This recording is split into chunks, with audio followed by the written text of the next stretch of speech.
guys, Ash here. I just wanted to share my practice when I am experiencing a dis-ease or a discomfort in my physical body. So, quick backstory. Last night I got out of my car after a quick drive and just noticed some real intense cramping in my left thigh. It feels like a cramp, it's constant, it's a little bit numb and tingly, and I'm gonna assume that it's a bit of nerve symptoms, potentially trapped nerve. I may have been sitting, I've been sitting quite a bit, so my hips might be out slightly, and last night was very uncomfortable, so didn't get much sleep, and today I thought I would let you guys know how I approach healing. To me, the diagnosis doesn't always matter. It is nice to have a diagnosis, though it is certainly not always needed. And more importantly are the steps of recovery or rehabilitation. So to me, what is important when I'm taking a client through rehabilitation of the physical body, I make sure they understand the main points, which is first and foremost, you must rest and nurture the area of the body. So we must rest and nurture the body first and foremost.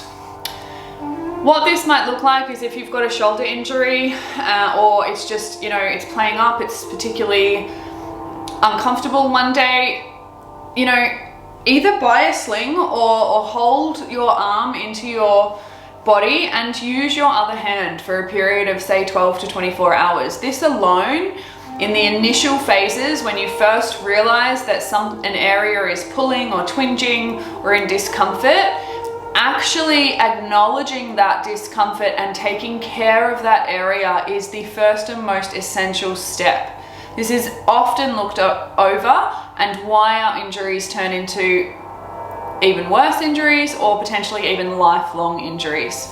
So once we've rested and nurtured the area and we're aware that we are in a state of healing, so we're moving differently, we're holding our body differently, we're using our body differently, the next stage is to actively try to release and move the body. So something is not aligned, something is dysfunctional. Without having to understand the biomechanics of the physical body, what we can actually do is just listen to the body and receive its wisdom. So we can just find some time, find some space. I've set up my mattress behind me because I'm actually really quite tender. As you can see, I can actually do a squat, but I can't put any weight when my toes are facing forward and on one leg. So deep down in a double squat I can, but can't walk up and down stairs. Couldn't even lift my leg last night. If I try to lift that with my own muscles, then there's some significant activation and pulling through there. So I'm not even going to try. I'm just going to really nurture that. So as I said, you want some time and some space to drop into a self-discovery practice.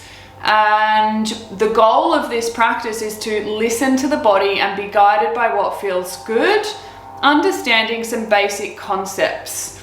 Now, some basic concepts are, we want to strengthen that which is loose or weak. We want to lengthen that which is tight or overactive. So we want to create more balance, an even activation where it needs to be activating. And you also want to think length. So whether you're working in a ball and socket joint or the different types of joints that our body has, you want to think length and spaciousness. So always lifting and leaning forward and opening the space in the joints and between the bones, and especially the vertebrae as well, so we can get more blood flow into those joint areas, so that we can get more fluid into those little pockets of cushiony membranes and Of course, blood-filled oxygen is fantastic to get to these areas, especially if they are in a state of healing. And of course, the waste system as well, taking away waste, the lymphatic system, helping to drain away extra fluid, and yeah, really just maintaining the most optimal form and internal system that we can. Right, so this is my practice. I'm going to turn the music back up and enjoy.